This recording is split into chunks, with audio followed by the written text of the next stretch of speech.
Em 64, quando eu morava em Goiás, já aconteceu, né, o negócio do golpe militar. Nós tínhamos o João Goulart como presidente, acho que o Tancredo Neves como primeiro-ministro, não sei bem. E eu achei aquilo muito feio, né? Quer dizer, eu era jovem, mas achei muito feio. Nós tínhamos até um governador em Goiás chamado Mauro Borges Teixeira, que não queria sair do palácio. Ele ficava em cima da laje do palácio ali das Esmeraldas, dando banana para os aviões que sobrevoavam a cidade. Ele foi tirado de lá pelo pai dele, que é o fundador de Goiânia, o Dr. Pedro Ludovico.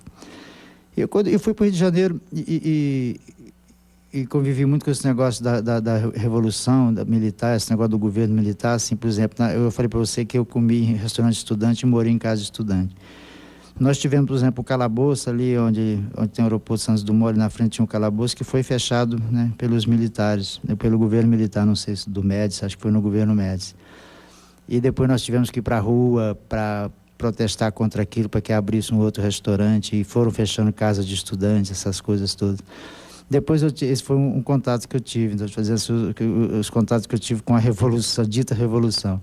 Depois, como compositor, né, veio o negócio da censura, né, eu tive muitas músicas minhas censuradas. Eu tive uma época que, para fazer disco, por exemplo, eu tinha o Jairo Pires como produtor, mas na verdade nós tínhamos um coprodutor, que era a censura. Você só podia gravar o disco depois que a censura dissesse isso pode, isso está legal e tal. Então esse foi o meu assim, meu envolvimento, né? E eu acho que não vou dizer que o governo militar não teve algumas coisas boas, fizeram algumas coisas boas, mas de um modo geral, nunca aquilo que é imposto, nada aquilo que não dá o direito de uma conversa, não dá direito de um trocar de ideias, né? Bicho, eu acho que não é assim e tal, não é legal. E era dessa forma, eu falo e você obedece. Então, esse é o conceito que eu tinha daquele governo, daquela época, né?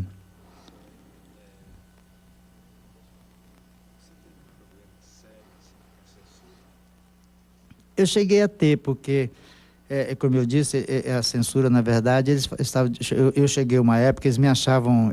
Eu com esse negócio de fazer músicas falando do cotidiano das pessoas, essa crônica, essa matéria jornalística do dia a dia das pessoas, de você contar o que está acontecendo. Por exemplo, eu tive, assim, de repente eu fui falar do cara que se apaixona por uma prostituta e casa com ela, que é a música Eu Vou Tirar Você Desse Lugar. Eles já não gostaram, porque não era normal. Como é que o cara vai casar com uma prostituta? Puta é puta, casamento é outra coisa. Então já o conceito da família, aquela coisa enganosa, né? aquela sociedade falsa. Mas aí depois eu comecei a falar, por exemplo, assim, de repente eu falei da pílula, né? Por exemplo, o governo tinha um projeto de distribuir pílulas gratuitas em hospitais e eu dizia, para de tomar a pílula. Eles me proibiram. Essa música foi proibida, ela só foi liberada depois que o governo militar saiu, quando o Figueiredo saiu do governo, foi que essa música foi liberada. E, na verdade, inclusive um erro deles, porque se eles queriam realmente que as pessoas tomassem o anticoncepcional, a melhor forma que eles tinham de fazer as pessoas saberem o que era o anticoncepcional é deixar minha música tocando, porque a minha música ela é didática. Porque o povo a quem o governo militar queria atingir não sabia o que era pílula. E eu estava explicando o que era uma pílula. E eles censuraram. Depois eu tive músicas minhas que nem cheguei a lançar em disco, que também não deixavam sair. Eu cheguei a Brasília conversar com as pessoas, cheguei a conversar muito. Então eu tive vários problemas nesse sentido, né?